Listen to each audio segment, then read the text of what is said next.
evidentemente la evaluación tiene que ser en calidad de vida, evidentemente, y la calidad de vida, bueno, también la quieren secuestrar los profesionales, por ejemplo, haciendo tablas de calidad de vida, parámetros, y la calidad de vida hay que reivindicarla sobre todo como percepción de gusto con la vida que se lleva y con la que se quiere llevar, ¿no? Con una voluntad de, ya decía antes, pues de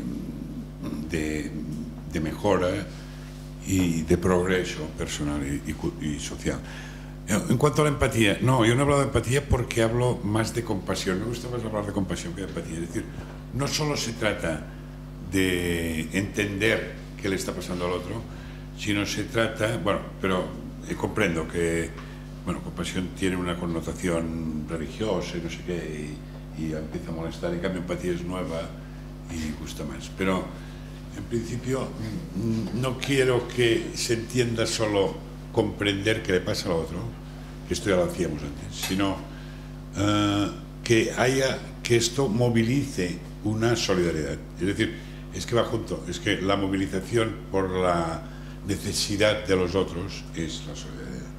Entonces, bueno, pues, son palabras que, pues quizás sí que en según qué contexto es mejor hablar de solidaridad y de empatía, pero me interesa que se vea, que el profesional vea que antes de... esto ya lo decía Hipócrates, que hay que tener, decía él, filotecnia, pero también filantropía.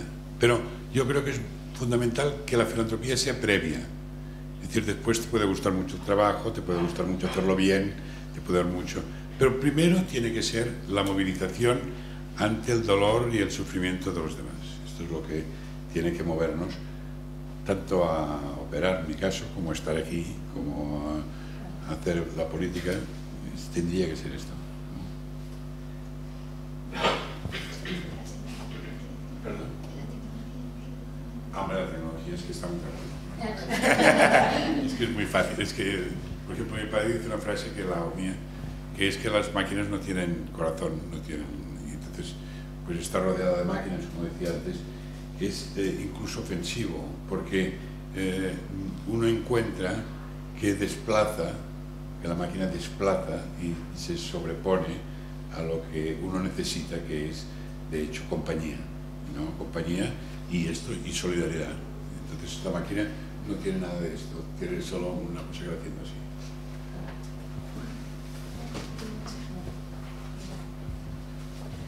Hola, bueno, os quería felicitar a los dos por vuestra intervención. He oído, Àngels, que estás un poco cansadita. Me sabe mal porque quería apuntaros unas ideas quizá para el día 22.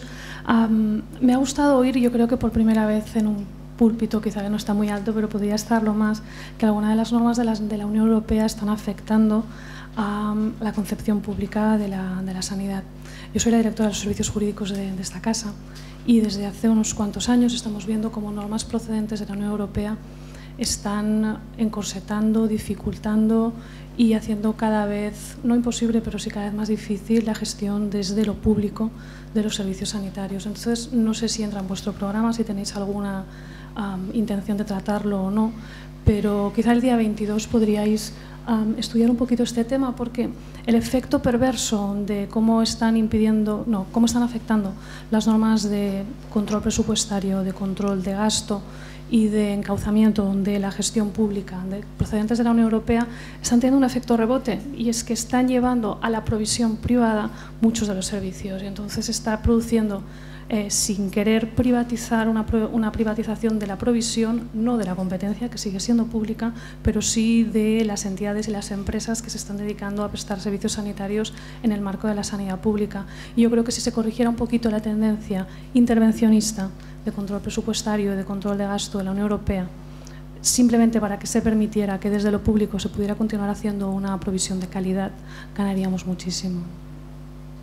Te contestará unas dos personas. Bueno, había otra palabra pedida, pero en relación a esto, yo si no te importa, te contestará una de las cosas que estamos discutiendo. Montse, contestes tu? Àngels, sí. Supongo que te refieres a lo de la jornada del 22, ¿verdad? Nosotros estamos organizando ahora el programa de contenidos y teníamos previsto precisamente hacer un apartado dedicado exclusivamente a los sistemas de salud y cómo se están ocurriendo todos estos cambios y los recortes y las implicaciones que tenía todo esto. Entonces, cuando tengamos el programa un poco más organizado, os lo haremos llegar.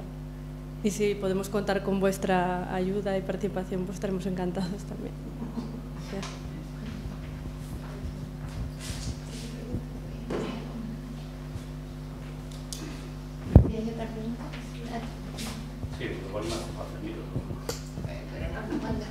Bueno, buenas tardes a todos. En primer lugar, quería felicitar a los ponentes, al doctor Marco Antonio Broggi, ya lo sigo porque ya nos conocemos, y a la señora señora Ángeles Martínez, la acabo de descubrir hoy, con lo cual ha sido un gran placer para mí.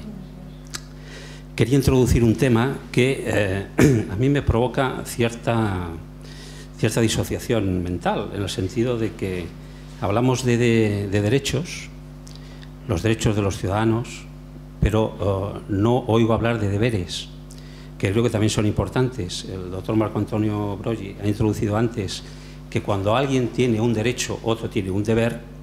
Sin embargo, ocurre que con la ciudadanía, no sé cuál es la razón, y eso es lo que me provoca a mí, diría yo, esa incongruencia mental en la que me encuentro como director de atención al ciudadano, ¿no?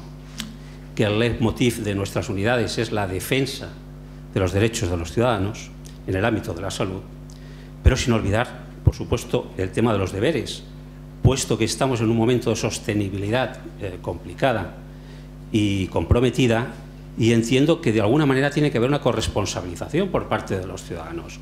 La sanidad no es un bien de consumo, como muy bien ha apuntado usted, puesto que tiene un coste, tiene un coste que pagamos todos. Por lo tanto, ¿cómo podríamos hacer para que el ciudadano se implicase en esos deberes, en esa cita médica que solicita y luego no viene, no avisa y aquí no ha pasado nada? Y es un coste que tiene para todos esa visita.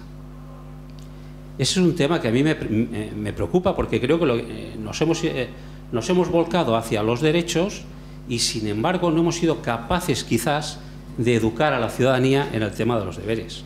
Y esa podría ser una asignatura pendiente. No lo sé, y me gustaría que si de aquí saliese un poco algún argumento, algo que me ayudase a entender cómo puedo manejar, ¿no? Cómo puedo manejarme en esa situación de decir, ¿a qué tengo que escuchar más, ¿no? ¿A qué tengo que prestar más atención, sobre todo en determinados momentos, en los que hay un abuso, en los que todos lo sabemos, que existen abusos del sistema, etcétera, etcétera?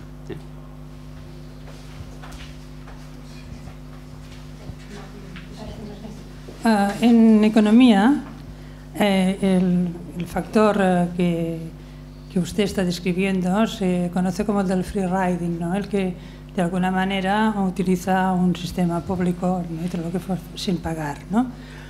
Está perfectamente escrito. Se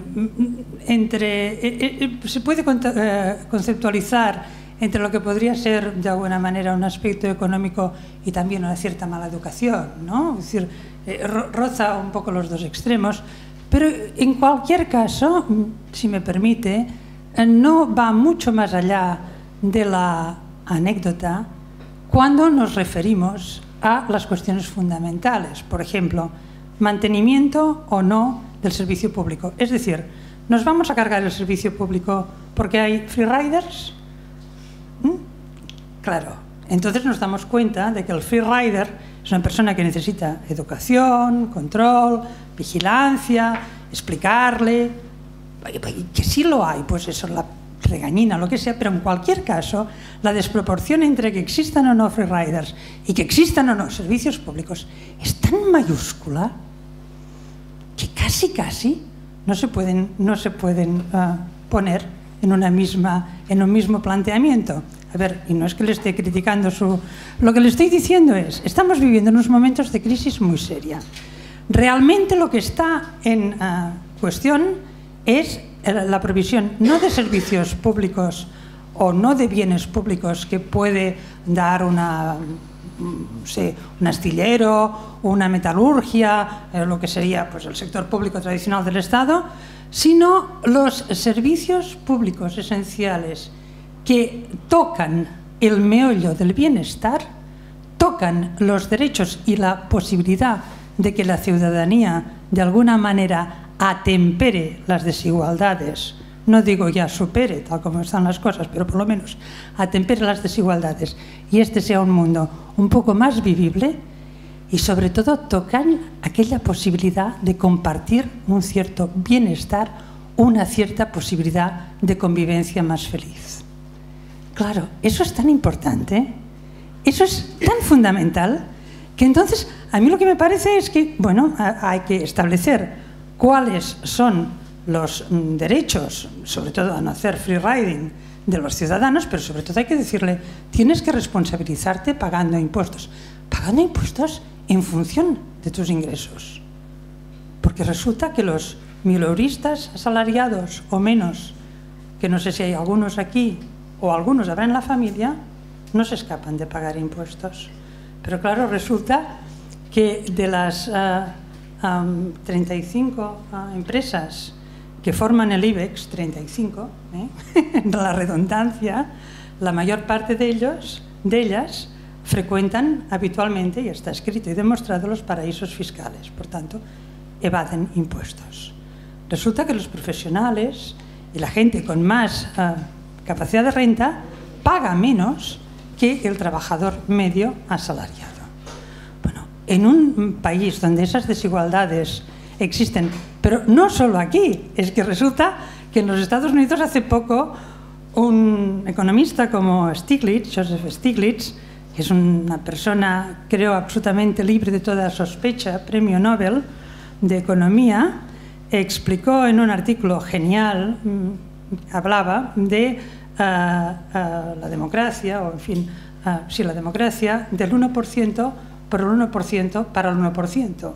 Es decir, cómo el 1% de la ciudadanía estaba haciendo leyes para ese 1% y haciendo que ese 1% estuviera cada vez más distanciado del 99% de la población. Una de las normas, por ejemplo, de las que hablaba Stiglitz, es que en el Congreso y en el Senado de los Estados Unidos solamente se hablaba de impuestos para bajar los impuestos de los más ricos y aumentar los impuestos de los más pobres. Bueno, esta es la cuestión fundamental, claro. Si yo le digo que esto está demostrado, que esto es así, que esto también está pasando en España, está pasando en Cataluña, si se leen los periódicos, lo encontrará con las distintas leyes que se están barajando. Bueno, pues mire usted, si hay una persona que por lo que sea, a lo mejor porque no se encuentra bien, no acude a una consulta y no avisa, pues hay que decirle que es un maleducado o una maleducada, pero que lo importante es que siga estando la consulta del servicio público funcionando. Sí, yo quería decir, que es normal que la carta, si se refiere a la carta pues priorice los derechos, porque son nuevos derechos, y ni los mismos ciudadanos lo entienden como derechos, es decir, y los profesionales no digamos, entonces, y la administración está haciendo un favor, etcétera. Entonces es muy importante que se entienda que las cosas han cambiado y que hay unos nuevos derechos fundamentales, serían unos derechos de los humanos enfermos, por decirlo así, ¿no? Y que estos exigen unos nuevos deberes de la administración y de los profesionales, y que estos deberes aún tenemos que llegar a discutir su alcance, porque muchos aún no se aplican. No sé, por ejemplo, la peor manera de morir, casi, es en nuestras instituciones, en una habitación compartida, escuchando la televisión de al lado, con la familia afuera, porque dan saco, etc. Es decir, aún todo esto lo tenemos que... Entonces, la Carta tiene un capítulo último de deberes que tampoco lo hemos masticado mucho. Es decir, aún, por ejemplo, aún se habla de la obligación del alta voluntaria, una cosa tan contradictoria como esta, ¿no? Dice, y entonces se obligará a la firma de una alta voluntaria. Es decir, no es cuando uno no quiere el tratamiento, etcétera, etcétera. Hay que discutir si puede haber una alta obligatoria. Por ejemplo, un enfermo que se instala en un hospital y no quiere marcharse porque está más caliente que en su casa. No sé, me lo invento, pero es decir, todo esto hay que discutirlo más. Pero hay que comprender que el esfuerzo de la sociedad, hasta ahora, no lo sé, pero hasta ahora ya ha sido los derechos de los ciudadanos en situación de enfermedad. Un esfuerzo. ¿Más comentarios o preguntas? Sí, a mí me ha llamado la atención. No, me hablo esto.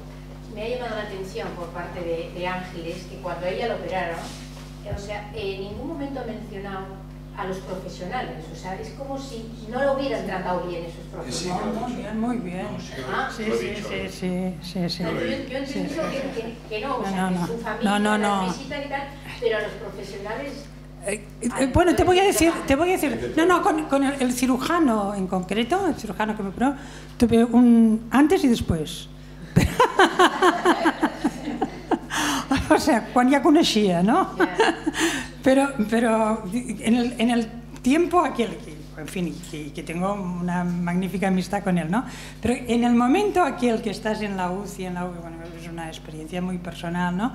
Aquello donde las máquinas te están indicando todo y tal. Aquello es horroroso, aquello es una experiencia que no... Y allí que no apareció. ¿Entiendes? Porque ya estaba de alguna manera todo. Pero claro, no tenía por qué ser solo él. Pero es igual, es que hay un momento en que la técnica domina, ¿no? Y que tú estás muerta porque entre alguien con una cosa de esas, un endoscopio, ¿no? Y no, te conectan a más máquinas, ¿no? Todo el rato, no, oiga, tóqueme, ¿no? Seguro que me funciona. No es la máquina que se ha estropeado y ha entrado en... No, que puede ser, ¿no? Que la máquina pum, y ya está. Y quieres que alguien te escuche, ¿no? No, yo quiero abundar en esto, es decir, la preparación de los profesionales es una preparación centrada hacia las enfermedades, no hacia los enfermos. Y entonces, es decir, yo diría más, bueno, digo más, porque lo he escrito y todo, que, no, lo digo a menudo más, que es que la formación de los profesionales consiste en una deformación sistemática para apartar todos los aspectos más humanos y con la creencia, la falsa creencia, de que pueden estorbar para el conocimiento, para la luz que ilumina la cosa que interesa, que es pues cómo hacer aquella intervención y tal y tal. Es decir, que la compasión, por ejemplo, puede ser un entrebanco, un estorbo para poder llegar con nitidez a la... Es decir, el sentir puede ser molesto para el pensar. Todo esto va calando en lo profesional, de tal manera que la gente llega a la carrera con una voluntad de ayuda solidaria a la gente que sufre y se le acaba diciendo no, esto lo tiene que apartar porque si no, no podrá actuar bien. Bueno, esta deformación creo que hay que corregirla. Es decir, quizás se podría decir que uno de los derechos de los ciudadanos debería ser que los profesionales se formaran mejor.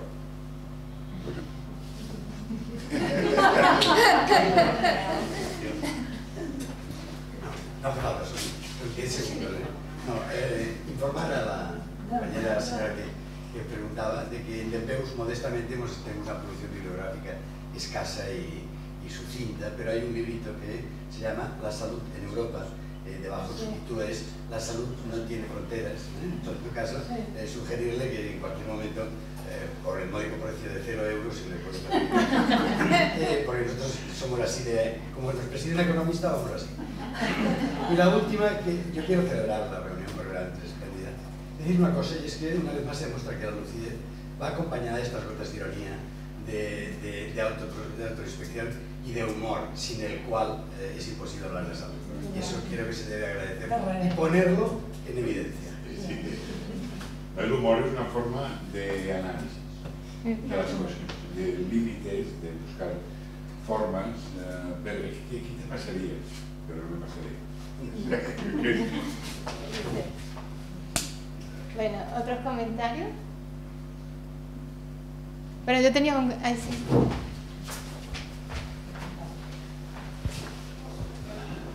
Hola, aviam. És que, bueno, a mi m'ha agradat molt el comentari de la corresponsabilitat, perquè és una que a mi m'ha fet pensar.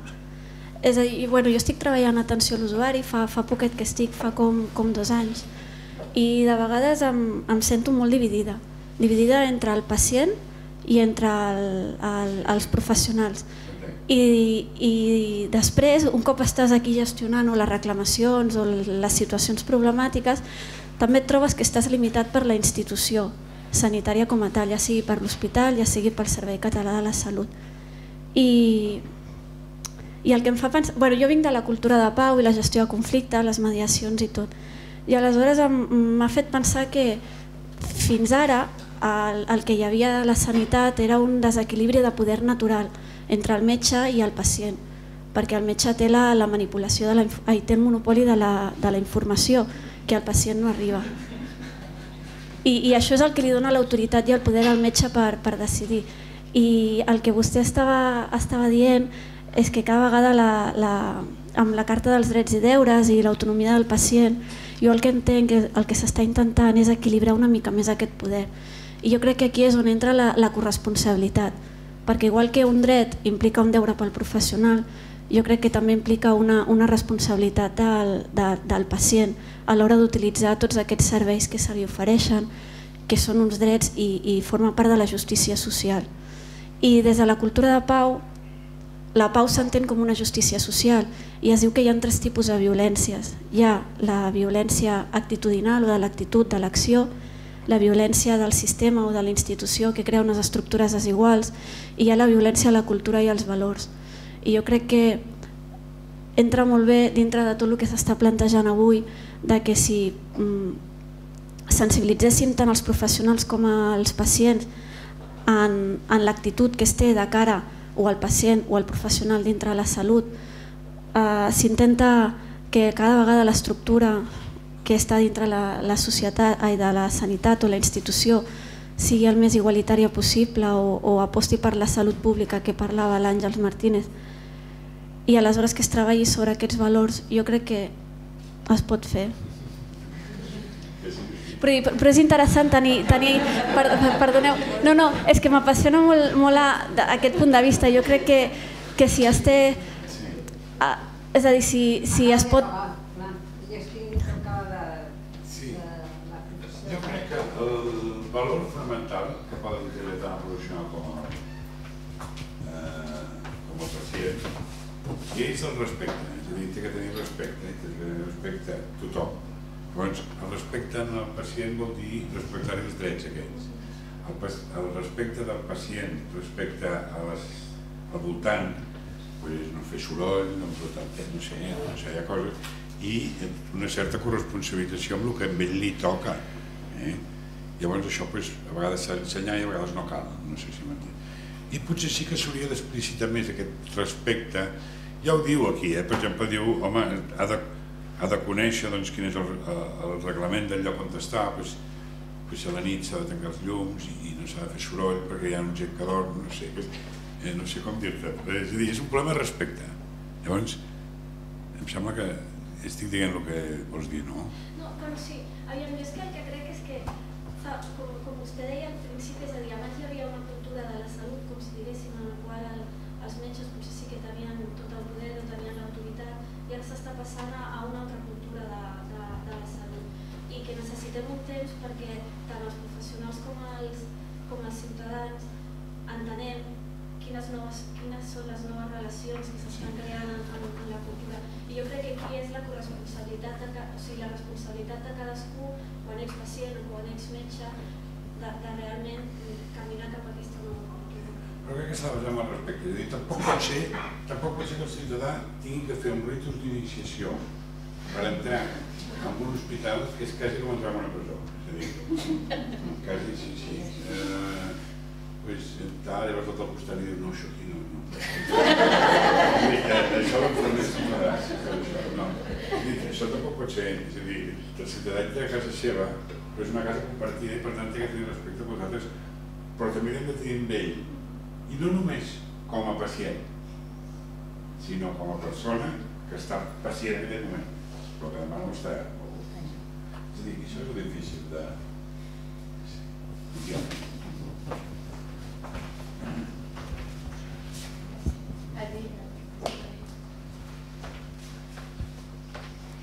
Només un petit comentari que em suggereix de tot això. Bé, jo soc metge de família, fa un any que vaig acabar l'especialitat i ja mentre feia residència em plantava i dic, ostres, que mal... Quan li falta a l'atenció primària incorporar totes aquestes dimensions, simplement potser només el de biomèdico-social, no? Només que s'incorporés això ja seria bé, ja parlant d'altres drets ja seria molt més. Passat un any dic, ostres, Déu-n'hi-do, encara està pitjor de com vaig acabar fa un any. I ara justament estic fent unes classes de gestió i que és el quid de la qüestió. Suposo que al cap i a la fi les organitzacions s'han de gestionar i així, no? I el que més sentia era com externalitzar serveis per poder fer els sistemes més eficients. I em sembla que si això és el més important, tot l'altre queda tan i tan lluny per poder arribar d'alguna manera a contemplar aquestes dimensions que m'agrada ser esperançador, però em costa molt veure-hi, no? Bueno, jo crec que hi ha moments de tot, no? I és que és un moment d'això. Llavors és qüestió de defensar. I per aquesta manera ens toca a nosaltres, defensar-ho. O sigui, els professionals hem de defensar uns valors dels que ens sentim d'autors i això ens toca a nosaltres, ho sento. És a dir, els ciutadans també hem de defensar la seva, no? I a vegades em diuen, bueno, i les voluntats anticipades, i bueno, jo les entrego i després ja dic, no, tu t'has de fer càrrec de les voluntats anticipades perquè són teves i les has de defensar. Però bueno, els professionals ens toca defensar davant dels gestors, no sé, hi ha coses i haurem de defensar i discutir. No, però jo la prepotència, i abans li deia, abans de començar, la prepotència i el mal que estem fent alguns economistes a la salut és perquè ens ho fem mirar com a col·lectiu, com a professió. I estaria molt bé que d'alguna manera se'ns convidés a un espai de reflexió per veure fins a quin punt estem tractant coses tan importants com la salut exactament de la mateixa manera que tractaríem rentaplats o rentadores o cases. No hi ha nom pel que estem fent. I alguna vegada que he tingut alguna oportunitat per discutir amb algun d'aquests metges, economistes de la salut, la veritat és que han acabat dient-me que per lo que fos la discussió s'havia suspès a la ràdio pública i a Televisió de Catalunya. La discussió s'havia suspès. És a dir, que jo francament vaig a si algú té la manera de que puguem parlar, que no m'abraonaré ni faré res, ni res de res, senzillament intercanviar idees amb algun d'aquests gurús de l'economia de la salut, jo amb molt de gust. I potser resulta que la que queda fatal sóc jo. Ja corro el risc, però en tinc moltes ganes. De veritat, en tinc moltes ganes. Jo diria una cosa amb això sobre la professió. És a dir, els professionals, no només els de medicina, sinó els d'economia i tal, hem de tenir clar que la societat demana unes actituds també del professional. És a dir, no només és un ofici. La societat vol diferenciar el que és un ofici d'una professió. I l'ofici és qüestió de que faci les coses bé. Però el professional, a més, ha de tenir una actitud de servei. I aquesta actitud de servei cap als ciutadans. I llavors això passa per davant de la quantificació i de la... I això ens ha tocat. És a dir, que vol fer de metge s'ha d'implicar en això. I el que passa és que ho tenim malament perquè si tenim malament la formació, si tenim malament els gestors, si tenim malament els polítics, clar, i els professionals no estan massa per la labor perquè estaven molt més còmodes abans amb la forma paternalista d'exercici, perquè era molt més còmode i anaves a casa molt més tranquil. En canvi ara te'n vas a casa pensant que li tinc que dir una mala notícia en aquest malalt, però no sé si la vols saber o no, no sé. Vull dir, si t'ho poses difícil, t'eduquen malament, els esborris, és que llavors ho tenim... Bueno, estic exagerant, però vull dir que els malalts ho tenen malament.